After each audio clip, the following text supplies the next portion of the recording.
This is a SAN model. When commanders on ground plan operations, this gives them an idea of the lay of the land when they plan operations and when operations are executed. So at India Today, we got a SAN model made quite like a military SAN model so that our viewers would have an idea where operations are being undertaken. Now, this is Jammu and Kashmir, as that map very clearly shows. Jammu is here. A little ahead of Jammu is Akhnur, and just a little ahead of Akhnur, the line of control starts. Till then is the international border. Line of control is marked here in red. The line of control then from Akhnur goes through Naushera, Mender, Poonch, Rajouri, then is the Hajipir Pass. Beyond Hajipir is Uri. So it's the Jammu sector before that and the Kashmir sector on the other side of the Pir Panjal ranges. There you have Uri, Baramulla. The line of control then goes beyond Hajipir Pass, goes then towards Kargil. From Kargil, a little ahead of Leh on the other side, and then all the way up to a point called Point NJ9842. After that point is the Siachen Glacier.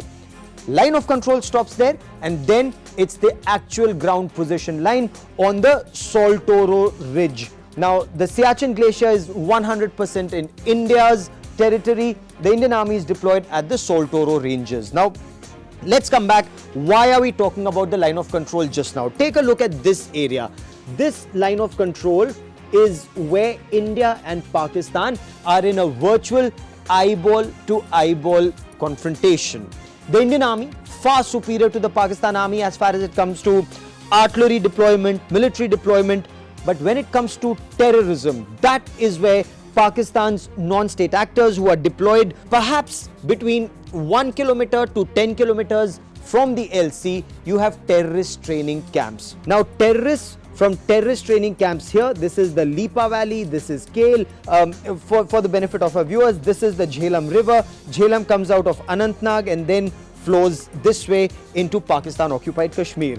Now, what did terrorists do? They crossed over from these terrorists, and then crossing the Hajipir, they came into Uri. They attacked the administrative base of the Indian Army. They used incendiary weapons, set fire to that place. 19 of our soldiers unfortunately lost their lives. After that, India decided that Pakistan had crossed the threshold.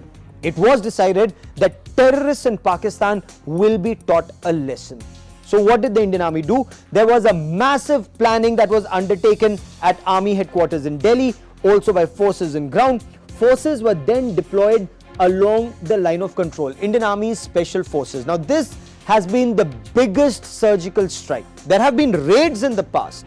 If the Pakistani troops came on the Indian side, if they beheaded one of our soldiers would go across and behead. If they beheaded one, our army would go and pay them back with interest. But this time it was bigger. The Indian Army carried out a surgical strike.